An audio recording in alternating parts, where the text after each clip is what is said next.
Muy buen día, estimada doctora Margarita. Somos B-Lawyer y queremos extender nuestro más sincero agradecimiento por acompañarnos en la tercera sesión del Diplomado Internacional en Derecho Penal. Estimada doctora, en estos momentos voy a desarrollar la presentación de su reseña. La doctora Margarita María Guzmán Ramírez es abogada de la Universidad de La Sabana, Colombia, especialista en Derecho Penal del Colegio Mayor de Nuestra Señora del Rosario. Cuenta con un diplomado en Psicología Jurídica y Sistema Penal Acusatorio de la Universidad Católica de Colombia. Asimismo, es coautora de textos de Derecho Penal y Anticorrupción. Además de ser docente de cursos y diplomados, es conferencista y profesora invitada de varias instituciones y universidades como, por ejemplo, Colombia, Filipinas, Brasil, Chile, México, Perú, Portugal, Panamá, Ecuador y Bolivia, además de ser ex voluntaria penitenciaria. Estimados participantes, la doctora desarrollará el tema referido al tema del derecho penal del enemigo. Estimada doctora, muchísimas gracias por acompañarnos. Deseamos el uso de la palabra. Gracias, doctora. Gracias, querido doctor. Agradezco muchísimo a los organizadores del evento por haberme tenido en cuenta para este diplomado. Saludo cordial a todas las personas que están siguiendo esta transmisión en vivo y a quienes tal vez la sigan en diferido. El día de hoy hablaremos de manera muy breve y muy sencilla del derecho penal del enemigo. Yo tengo que aclarar que realmente yo manejo más que todo temas de procesal penal, pero a petición de mi querido doctor Hansel, yo el día de hoy estaré hablando sobre este tema que es tan controversial y pues ya cada uno de ustedes al final de esta sencilla y modesta exposición definirán si están de acuerdo o no están de acuerdo con esta teoría que fue propuesta por Jacobs. Entonces, de acuerdo con los doctores Gómez y Cifuentes, el derecho penal del enemigo lo componen aquellas normas o tipos penales que anticipan la punibilidad a actos que solo tienen carácter de preparatorio o futuros, es decir, se adelanta a lo que probablemente pueda suceder y no operaría en frente a una lesión que ya se ha inmiscuido de tipo penal. Entonces, estos tipos se apartan del derecho penal tradicional o del ciudadano, como también lo mencionan los autores, ya que, como lo acabo de mencionar, este derecho penal tradicional requería de una lesión para que el sistema jurídico penal pudiera entrar a operar. Aquí, en este caso, el derecho penal del enemigo no se requiere de una lesión, sino de un peligro, es decir, una posible comisión de una conducta punible. Esta punibilidad encuentra fundamento en la sola peligrosidad y del autor y se puede manifestar en una acción dirigida a un hecho futuro. Entonces, el individuo sale del concepto del ciudadano, para empezar una enemistad con el Estado, es decir, que ya no hace parte del sistema, ya no está dentro del sistema y por consecuencia el Estado tiene un tratamiento más severo con él y adopta unas medidas para tratar a quienes se han autoexcluido o, o hacen parte de esta categoría de enemigos. Jacob sostuvo que no todos los ciudadanos pueden ser considerados personas, sino que merecen esta calificación de enemigos. Y aquí es donde existe el debate, porque la polémica surge también por la terminología que Jacobs utiliza de enemigos y de no personas. Entonces, muchos autores manifiestan que si tal vez hubiera utilizado otro tipo de nombres, otro tipo de términos, la teoría sería mejor recibida, pero sigue siendo pues bastante polémica. En el derecho penal del enemigo, como ya lo mencionamos, hay como una contradicción o es un concepto contrapuesto al derecho penal del ciudadano. Entonces, según Jacobs, existen las personas y las no personas o los enemigos, que la persona es aquel individuo que representa un papel en la sociedad, que aporta un rol y que está en armonía con las normas, mientras el enemigo o la no persona es aquel individuo que con su actitud o mediante su incorporación a organizaciones delictivas se aparta del derecho. Y a estos, pues, se les da un tratamiento punitivo especial. Aquí entonces el autor dice que estas personas que se dedican profesionalmente a la actividad delictiva o que representan un alto peligro no pierden esa categoría de personas, es decir, no personas. Entonces, Jacobs divide en estos dos grupos a los inicialmente ciudadanos. Entonces están los que colaboran con el funcionamiento del orden jurídico y el grupo de los excluidos que se han degenerado y no existen expectativas de cumplimiento de deberes hacia la sociedad y por ende son peligrosos. En esta última categoría de los enemigos, ya lo habíamos dicho, pueden ser ejemplo, terroristas, delincuentes habituales o profesionales, y como no son personas, pues representan también este peligro. Para estos enemigos se propone este tratamiento jurídico distinto porque según los autores hay como una pérdida de esa categoría de ciudadanos y esto abre las puertas a que haya una pérdida sustancial de garantías penales y procesales. Las personas, los autores que se contraponen a este derecho penal del enemigo, y pues obviamente hablan de las equivocaciones que puede cometer en el sistema, ya que no habiendo una lesión pueden excluir a cualquier ciudadano y este ciudadano por ende recibirá este tratamiento punitivo que es bastante severo. Según el doctor Santiago Tres Palacios Carrasquilla, que es un reconocido penalista colombiano, él dice que el Estado colombiano tiene un tratamiento muy laxo con los amigos y con los poderosos, mientras con el débil y con el enemigo tiene un tratamiento bastante severo. Entonces podemos ver que no solo se quedó este derecho penal del enemigo en los libros, sino que sí, en efecto, muchos estados han incorporado algunos factores e incluso han intentado utilizar el sistema jurídico penal y el sistema de justicia penal como un instrumento de coerción, como un instrumento de tortura y como un instrumento también para contener a las personas, por ejemplo, que no están de acuerdo con los partidos de gobierno. Hablemos un poco del nacimiento del derecho penal del enemigo. Este concepto del derecho penal del enemigo se acuña por primera vez en 1985 por Jacobs en una conferencia alemana en Frankfurt, donde se hace la reflexión sobre esta tendencia de las normas alemanas que podrían ser podrían abrir las puertas a una criminalización en un estado previo de la lesión del bien jurídico. En esta ponencia, entonces, el profesor Jacobs manifiesta que hay una necesidad de separar el derecho penal del ciudadano con el fin de conservar un Estado liberal, y en aquel momento esa tesis no tuvo como mayor relevancia. Sin embargo, hoy en día es uno de los temas más controversiales del derecho penal. Según Gómez y Cifuentes, se da entonces esta teoría ya que se busca una solución a la falta de rapidez legislativa para contrarrestar los actos delincuenciales de los ciudadanos y la no generación de la intimidación punitiva. Entonces el incremento desmedido de las penas que se podría dar como un ejemplo de que sí tenemos en algunos de nuestros sistemas algo de derecho penal del enemigo.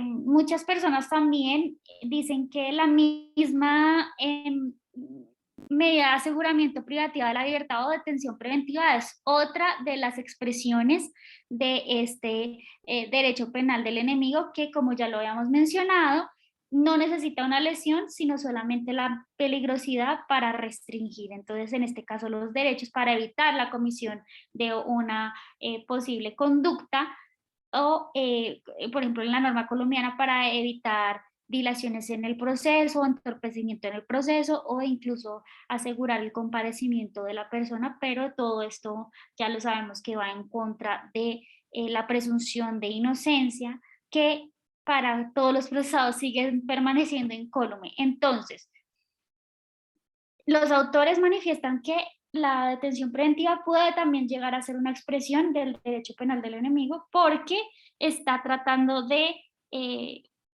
trabajar, operar a futuro sin haber probado que hay una lesión. Pero pues esto ya es un tema también muy controvertido, otros dicen que no, que la naturaleza de la detención preventiva pues tiene todo el sentido, entonces ya como les mencioné a ustedes, cada uno al final de esta sesión decidirá si están de acuerdo o no. En el derecho penal del enemigo se considera enemigo a todos los que actúan al margen del derecho penal, es decir, de la ley y del sistema y el orden social. Entonces, ya dimos el ejemplo, terroristas, narcotraficantes, por ejemplo, violadores, secuestradores, allí entonces en estas categorías de estas personas en situación de delito podrían ser considerados enemigos para el Estado. A mí no me gusta hablar ni darles etiqueta a las personas de delincuentes, ni de terroristas, narcotraficantes, violadores, debido a que pues yo soy abiertamente abolicionista, yo más hablo de personas en situación de delito o ofensores de la ley penal, porque recordemos que de todas maneras el sistema también se equivoca y se equivoca bastante y pues quién sabe si también están dentro de ese grupo de personas que dentro de unas wrongful convictions. Según Gómez y Cifuentes, se tiene que estar muy alerta a este derecho penal del enemigo y sobre todo a saber bien a qué grupo de personas consideran enemigos, ya que esta teoría puede ser hábilmente tergiversada para fines jurídicamente nada loables. Entonces, ahí ellos hablan que poderosos estados pueden utilizar de adrede esta identificación equivocada del concepto de enemigo para justificar ejecución de acciones militares o judiciales en donde realmente priman intereses económicos y políticos. Aquí también habla mucho en este punto del ejemplo de Irak, donde Gómez y Cifuentes consideraban que era la materialización de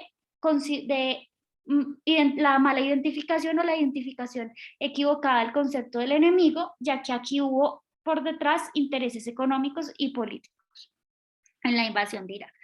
De acuerdo con el profesor Zaffaroni, no es posible establecer que hay un enemigo en un Estado constitucional de derecho, porque estas categorías hacia los seres humanos solamente se podrían dar en estados que son totalitarios, absolutos, arbitrarios y dictatoriales, en donde se hace indispensable la creación de un enemigo, ya pues que esto justifica esto justificaría estados de excepción, prolongadísimos y repercusiones de las acciones a los actores. El mismo Zaffaroni dice que solamente en una situación de guerra podría hablarse de derecho penal del enemigo sin caer en incongruencias ni dubitaciones de la teoría de finales de siglo, es decir, de esta teoría. Zaffaroni tiene una conferencia donde explica supremamente bien este tema del derecho penal del enemigo y hace unas reflexiones también sobre el patriarcado y sobre otras. En este momento estoy poniendo el enlace en la cajita de comentarios para los interesados, pero sí vale la pena que puedan ahondar en este tema porque él hace unas reflexiones y habla mucho de todas estas interseccionalidades. ¿Qué son las interseccionalidades? Son ese encuentro de factores de desigualdad que pues a todas luces afectan a los individuos de manera más, sí, de manera más negativa y más importante. Entonces, volvemos. Acá entonces hablamos que de todas maneras el derecho penal del enemigo detenta per se un prejuzgamiento. Entonces aquí ya la presunción de inocencia ni siquiera sería uno de los pilares fundamentales debido a que ya se va desvirtuando incluso antes de la comisión de cualquier conducta punible. Entonces es bastante lesivo porque puede reducir los derechos, este derecho penal del enemigo tiende a reducir los derechos fundamentales y las garantías más importantes dentro del proceso penal. Además, anticipa la punibilidad de actos preparatorios, aumenta las penas, reduce la posibilidad de acceder a beneficios penitenciarios, revierte la carga de la prueba, donde ya no el ente acusador es quien la tiene, sino revierte esta carga de la prueba, y es un derecho penal de autor. Recordemos que, por ejemplo, en Colombia, la misma Constitución y la norma definen que existe un derecho penal de acto y no de autor. De acuerdo con Gómez y Cifuentes, la función principal del derecho penal del enemigo es la eliminación de un peligro, de un sujeto peligroso en extremo o un reincidente que por su condición de tal no amerita ser tratado como persona. Entonces, lo apartamos de la sociedad, le quitamos su categoría de ciudadano, ya no hace parte del Estado, y el Estado no le habla a sus ciudadanos, sino amenaza a sus enemigos, pudiendo abstenerse de respetar garantías, derechos, libertades que resulten esenciales para los seres humanos. Y entonces esta teoría supone pues bastante arbitrariedad en términos procesales y de respeto de los derechos humanos para estos autores, Gómez y Cifuentes. ¿Cuáles son las consecuencias? Entonces, este adelantamiento a la punibilidad es contrario al principio de proporcionalidad, porque en efecto puede obrar desproporcionadamente, y las garantías procesales se ven perjudicadas, incluso los mismos derechos humanos y las libertades. En Colombia, en la Honorable Corte Constitucional, en sentencia C077 del 2006 y otras, nos manifiesta que el derecho penal de acto, dentro del derecho penal del acto, el sujeto responde por sus actos conscientes y libres, es decir, por la comisión de conductas conocidas y queridas por sí mismo, previstas expresamente por la ley penal como contrarias a bienes fundamentales de la sociedad y de sus miembros, que hacen a aquel merecedor de una sanción. Mientras que el derecho penal de autor, el sujeto responde por su ser, por sus condiciones sociofísicas o su personalidad, que se consideran peligrosos para la sociedad por su supuesta inclinación natural hacia el delito. Entonces, aquí en estas dos categorías ya vemos que nos hacemos esta regresión con el derecho penal del enemigo hacia un derecho penal de autor, donde el individuo responde por pertenecer a ciertas categorías sociofísicas o de su personalidad que son consideradas peligrosas. Incluso esto es abiertamente inconstitucional, de acuerdo a que la Constitución colombiana nos manifiesta que en Colombia tenemos un derecho penal de acto y no de autor. El doctor Jorge Omar Mostajo nos habla que el derecho penal del enemigo no solamente debe ser analizado dentro del sistema jurídico penal, sino también debe estudiarse desde la influencia de la criminología y también de la sociología, porque aquí en esta teoría se legitima un discurso de exclusión.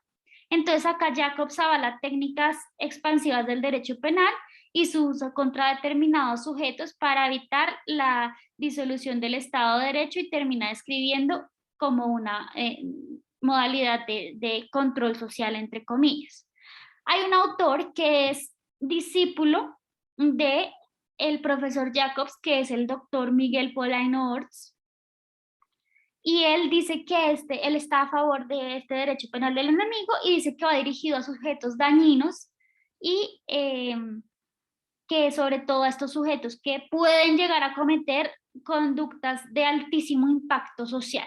Igualmente la profesora Liz Padilla, quien también ha manifestado en varias ponencias algunos puntos a favor del derecho penal del enemigo, dice que el derecho penal garantista opera en retrospectiva Primero se comete la conducta antes de operar, mientras el derecho penal del enemigo, como opera a futuro, priva la libertad por la simple sospecha para, en efecto, evitar esta comisión de conductas de alto impacto social, el adelantamiento de la punibilidad, y ella da algunos ejemplos de unos casos atroces en donde, si se hubiera utilizado el derecho penal del enemigo, se hubiera podido evitar algunas situaciones bastante lamentables. El derecho penal del enemigo, como ya lo mencioné, ha sido blanco de múltiples críticas. Entonces, algunos profesores de la UNAM dicen que es un argumento antijurídico porque se fundamenta en negar el derecho a la persona de individuo, el derecho a la personalidad del individuo, y puede transgredir incluso la norma penal, que ellos lo refieren como una tragedia intelectual porque se fundamenta en la represión y en la vulneración de derechos humanos. Además, el derecho penal del enemigo, como medio de contención, muchos autores piensan que es una propuesta ingenua, porque pues ya hemos visto que en la realidad parece que el derecho penal ya no persuade a nadie. Entonces, pues como medio de contención y como medida para evitar la comisión de conductas punibles, dicen que es una medida ingenua. Pues yo traería entonces aquí las siguientes reflexiones, y es primero,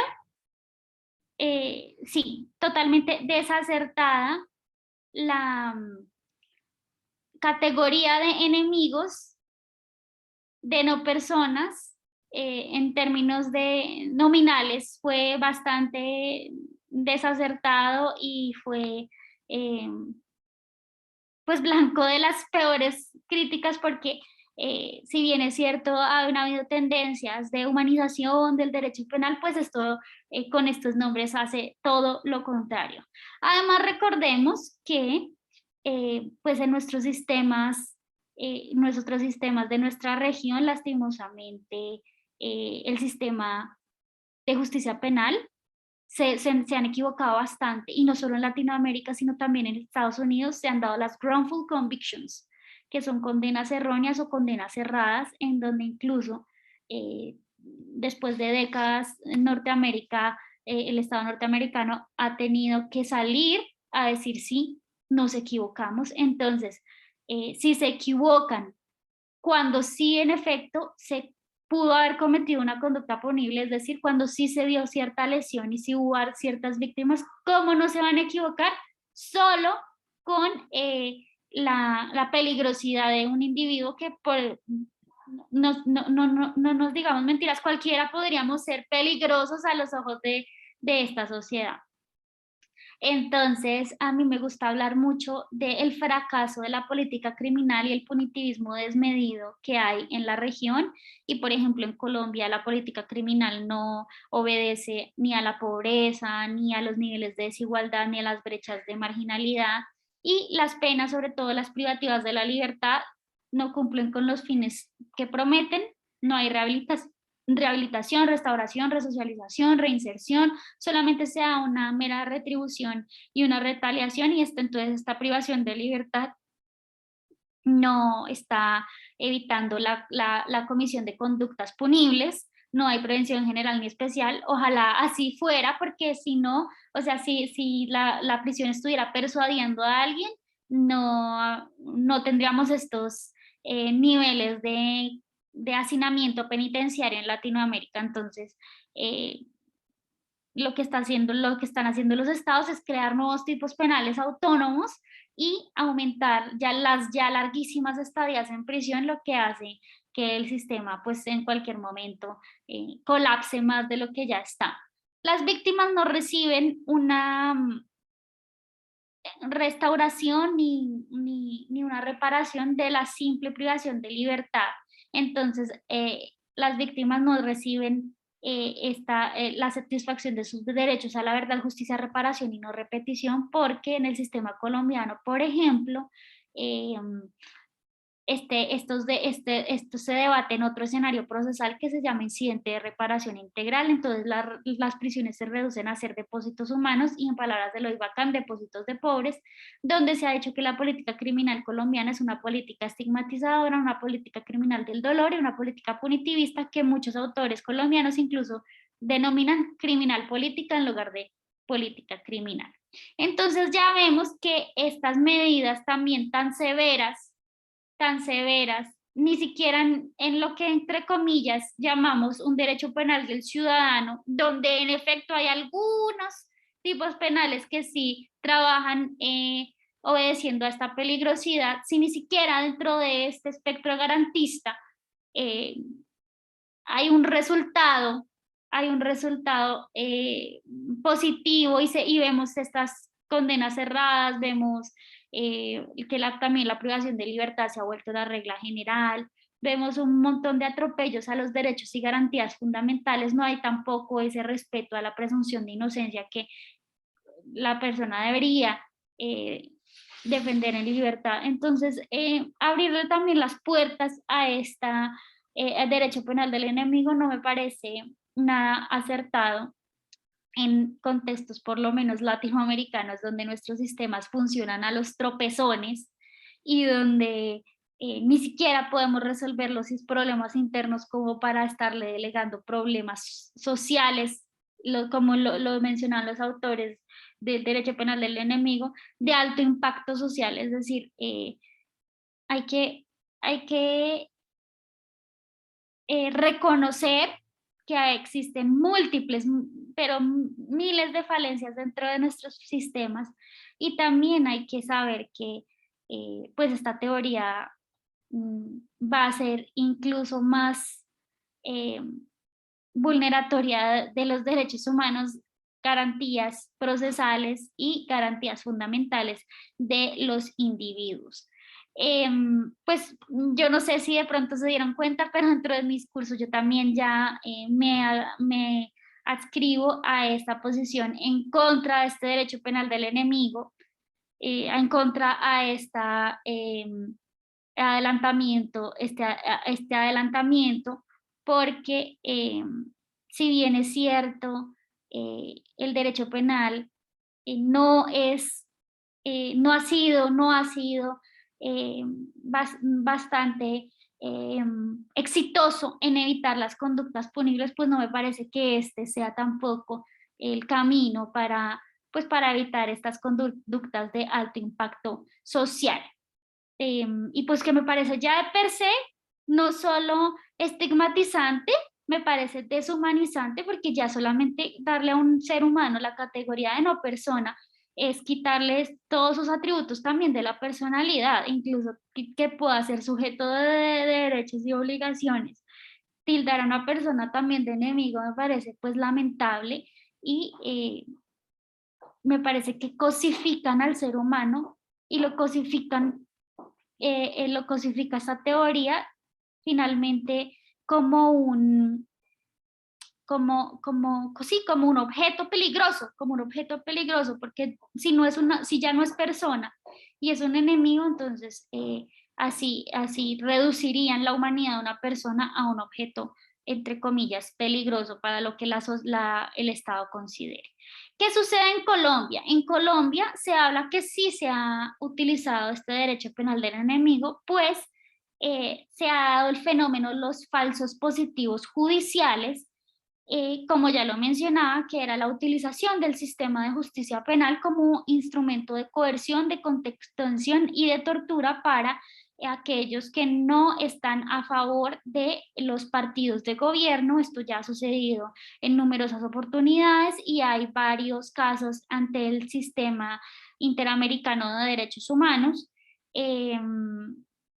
De manera muy lamentable. Esto también lo vemos, por ejemplo, cuando estamos en estallidos sociales, tiempos de protesta social. En tiempos de protesta social se han capturado jóvenes que ni siquiera estaban participando de las manifestaciones porque se consideraban, no sé, se consideraban personas que podrían ser, entre comillas, vándalos. Y dentro de todas estas capturas y estas detenciones arbitrarias, se dio en el último paro nacional un montón de violaciones a los derechos humanos, varias jóvenes fueron víctimas de violencia sexual dentro de los departamentos de policía. También lo que sucedió es que hay muchos desaparecidos del paro nacional y muchas veces cuando los jóvenes salían a hablar que habían sido detenidos decían yo no estaba participando ni siquiera de las manifestaciones, regresaba del trabajo, regresaba de esto y se intentaban procesar estas personas por supuestos actos de vandalismo. Entonces, no podemos negar que sí, nuestros estados tienen un esfuerzo por humanizar los sistemas de justicia penal, pero hay ejemplos en los que sí se ha utilizado este sistema como un instrumento de coerción e incluso de tortura cuando en efecto no se cometió conducta punible, sino porque pueden ser pueden ser peligrosos para la sociedad. Entonces, no sé si de pronto ustedes tengan alguna aportación, alguna pregunta, para también las personas que estén interesadas en ahondar sobre la posición que está a favor de el derecho penal del enemigo, pues como les comenté, la doctora Liz Padilla y el profesor español Miguel Polaino Orts. Ellos tienen también disponibles bastantes publicaciones e incluso conferencias donde exponen porque son partidarios. Sin embargo, de los mayores detractores, les recomiendo al profesor Zaffaroni, que él ha sido ampliamente reconocido por ser bastante garantista, casi prácticamente abolicionista. Entonces, pues ahí tenemos las dos posturas, las dos posiciones. La mía ya está bastante clara, pero pues en esta actividad de pensamiento crítico, yo sí prefiero hablar de ambas posturas para que ustedes, los estudiantes, elijan cuál de las dos pues les convence más o en cuál están a favor, cuál están en contra.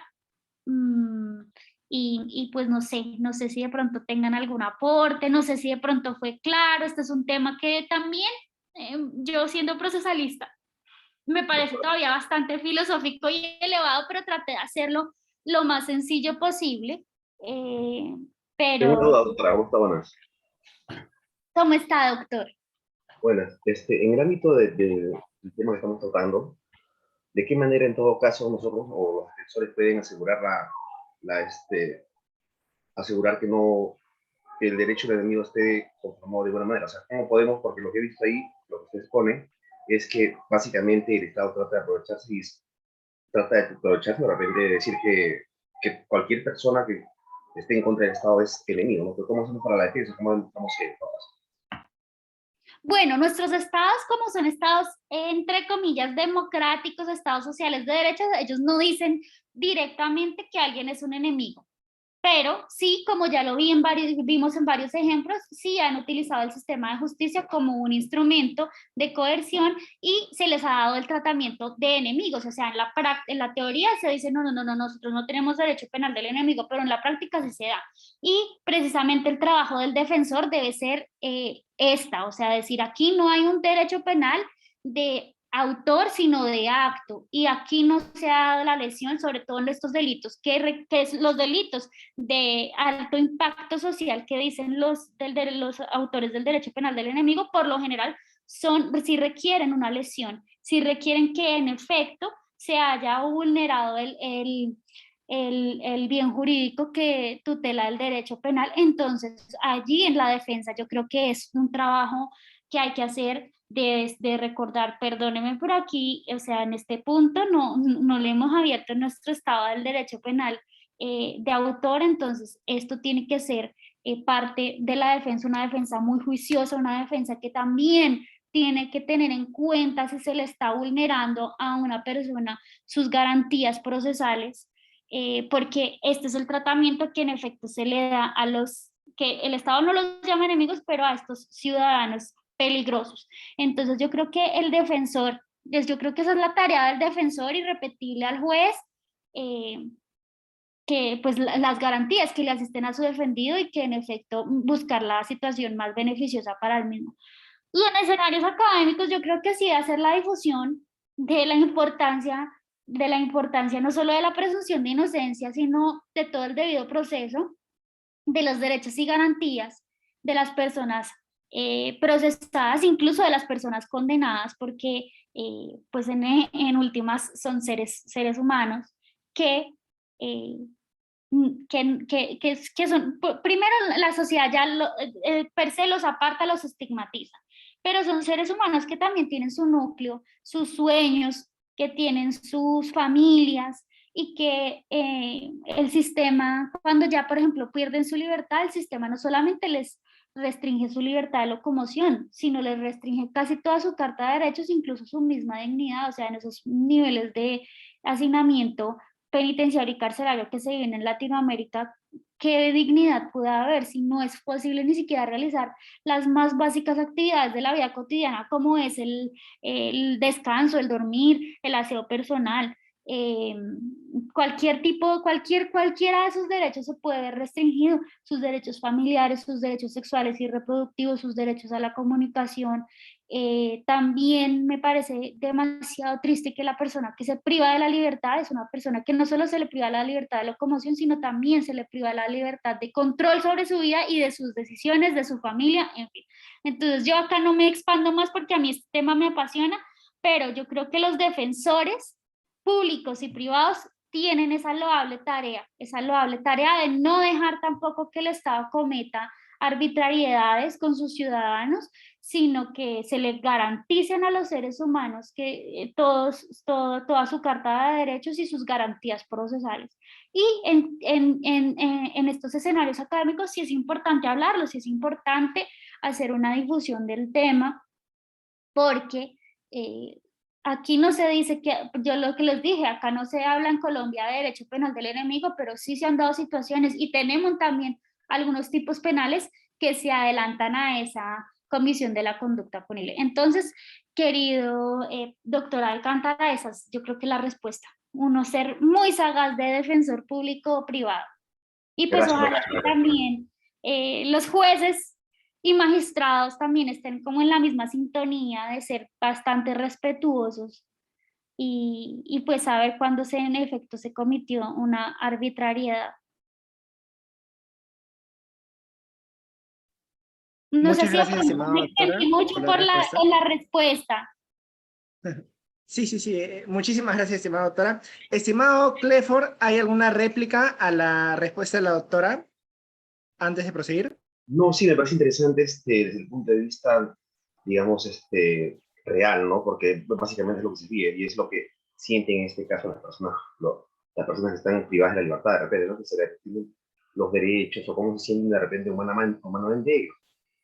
Como dice la doctora, como bien dice la doctora, vulneras el derecho de la persona, ¿no? Ya no pasas de repente a tener las mismas libertades que antes, entonces el Estado te da de una manera.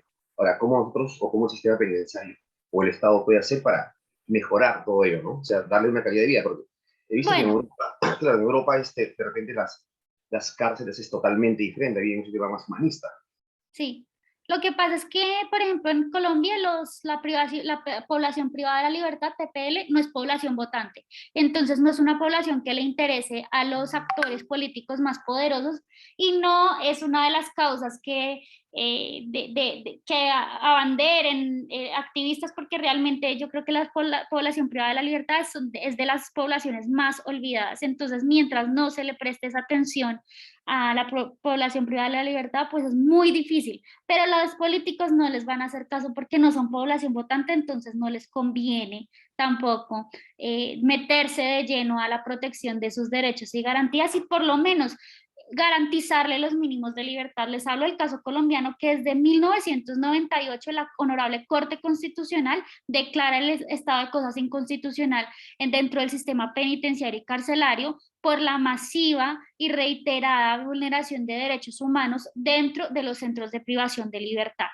1998, hoy en día seguimos todavía con el estado de cosas inconstitucional y peor que nunca, porque se han elevado los niveles de hacinamiento, y que decir, el COVID causó estragos terribles dentro del sistema penitenciario y carcelario. Veamos el caso de Ecuador, porque en toda Latinoamérica hubo motines que dejaron bastantes cifras de pérdidas de vidas humanas, pero el caso de Ecuador yo creo que ha sido crítico, porque más de 4 motines en donde cientos de privados de la libertad pierden la vida porque el Estado ni siquiera es capaz de mantener este control de los penales. Entonces es muy triste ver que inclusive personas que estaban en detención preventiva, personas jóvenes, personas que estaban próximas a salir, perdieron la vida en estos motines.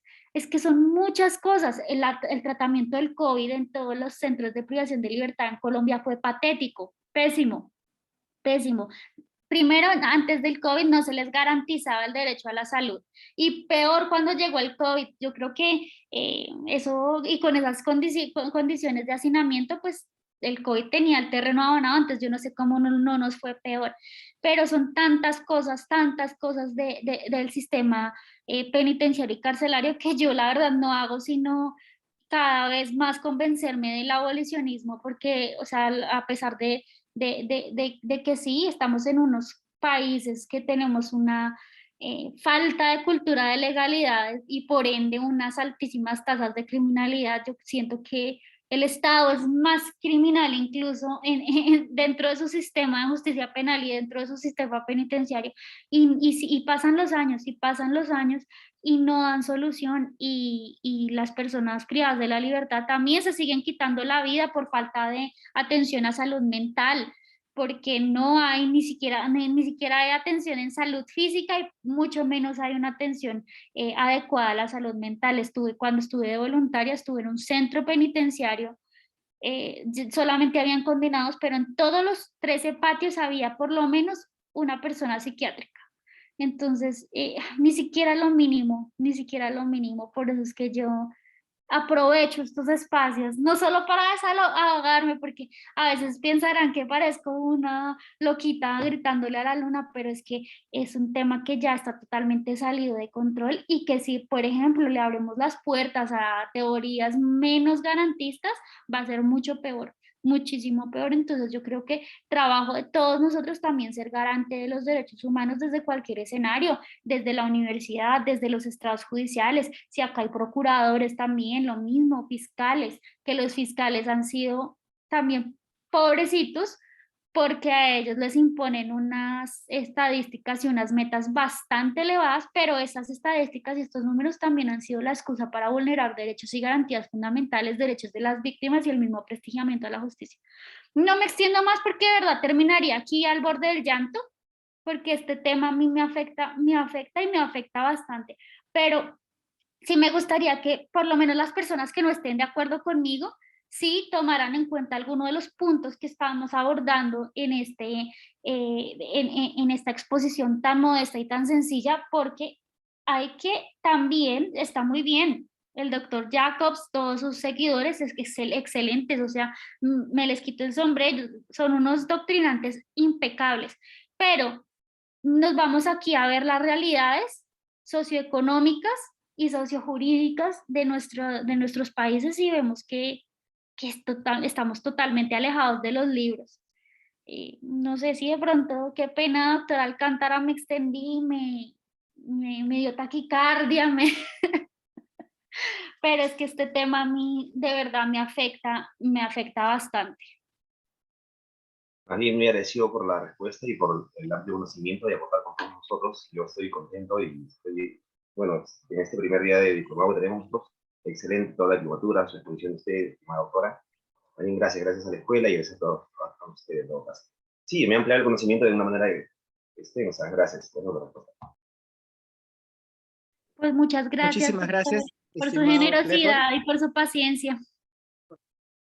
Muchísimas gracias al participante, estimada doctora. Esas serían las preguntas efectuadas en la presentación referida al derecho penal al enemigo. Por parte de Biloir queremos extender nuestro agradecimiento por acompañarnos y disertar en el Diplomado Internacional de Derecho Penal. Asimismo, queríamos indicarle que el doctor Hansel Salinas en estos momentos no se puede encontrar porque ha tenido unos problemas de conexión, ante ellos su salida ha sido momentánea, pero nos ha escrito al WhatsApp y nos ha indicado que le desea lo mejor del mundo y le manda un fuerte abrazo desde Perú. Muchísimas gracias, estimada doctora, por todo.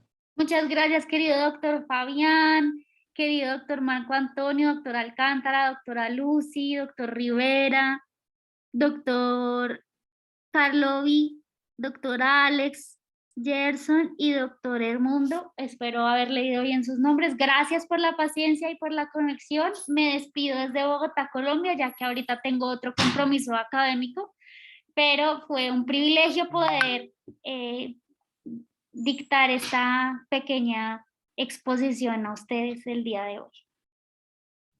Muchísimas gracias, estimada doctora. Hasta una siguiente oportunidad. Muy buenas tardes. Hasta luego, doctora. Muchísimas gracias a todos los participantes. Eso sería todo por hoy. Estaremos continuando con las presentaciones el siguiente sábado. Pasen un buen fin de semana. Hasta luego.